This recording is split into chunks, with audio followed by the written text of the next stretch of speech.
Após um mês do início da Operação Barbarossa, codinome dado pela Alemanha à invasão da União Soviética durante a Segunda Guerra Mundial, em 1941, que representa o maior confronto militar da história, envolvendo milhões de soldados em uma série de batalhas pelo extenso fronte oriental, Adolf Hitler, o líder alemão, voou para a República Socialista da Letônia ocupada.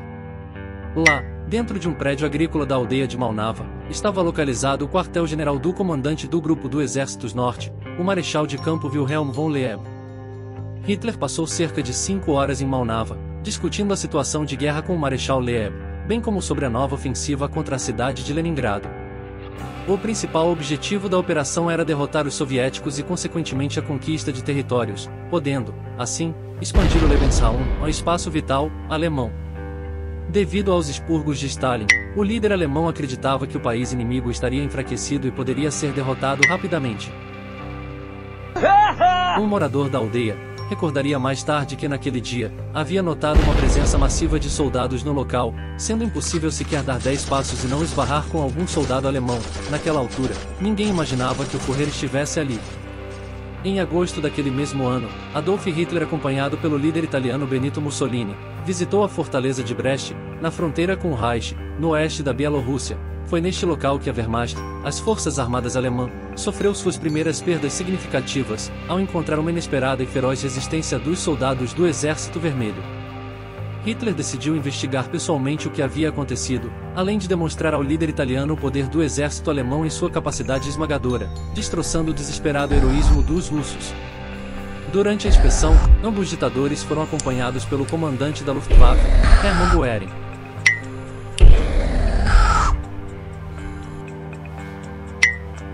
O ministro de Relações Exteriores, Joachim von Ribbentrop, e pelo chefe do Estado-Maior das Forças Armadas Italianas, Ugo Cavallero.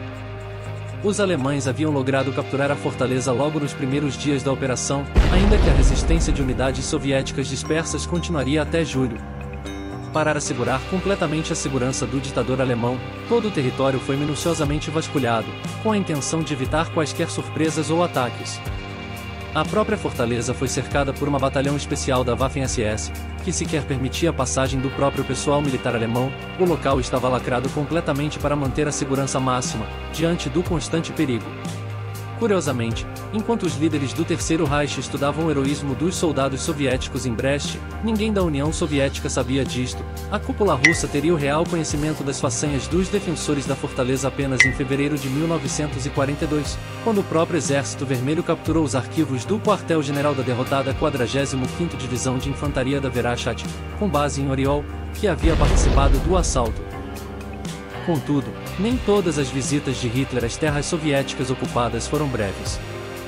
Para estadias mais longas, foram construídos postos de comando e quartéis generais, como o famoso Führerhauptquartier, e o Bunker Vervol construído em uma floresta perto da cidade de Vinnytsia, Ucrânia Central.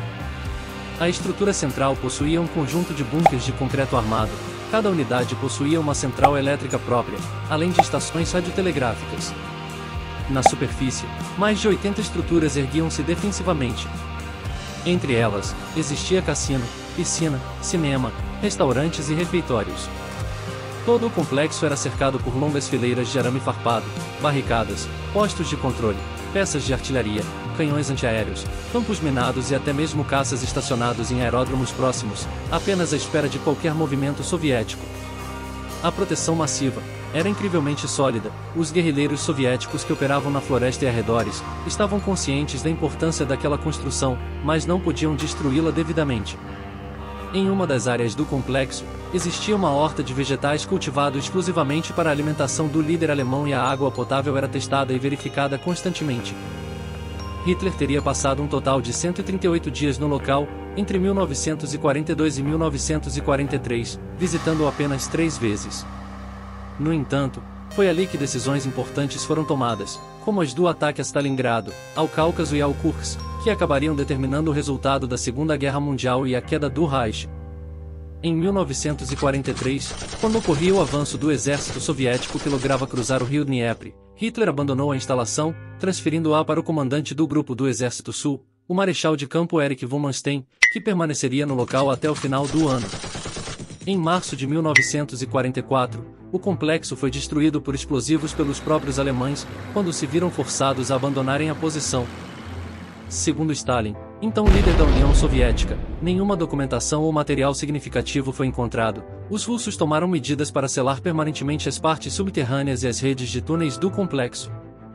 Outra construção, embora mais modesta, foi a Barenholm em Smolensk, Rússia, que Hitler usou apenas 2 vezes, em novembro de 1941 e em março de 1943. Um fato pouco conhecido é que, na visita em março, um dos participantes da conspiração contra o Führer, o general de divisão Henning von Treschow, colocou uma bomba no avião do ditador dentro de uma caixa de bebida, mas o dispositivo falhou. A Cova do Urso, na maior parte do tempo, foi usada pelo comando do Grupo do Exército Central e no outono de 1943, um mês antes da chegada dos soviéticos, foi completamente abandonada, mas por alguma razão desconhecida, não foi destruída com explosivos e as unidades especiais do Comissariado do Povo de Assuntos Internos ao chegarem lá, após a libertação da cidade de Smolensk, inundaram as entradas do bunker e suas conexões com concreto. Até hoje o complexo subterrâneo nunca foi explorado ou devidamente investigado. Por fim, nos territórios soviéticos ocupados, além do Vervol e da Cova do Urso, havia outro bunker, o Wasserburg, perto de Pskov, contudo Hitler jamais o visitou, sendo utilizado exclusivamente pelo comando militar alemão.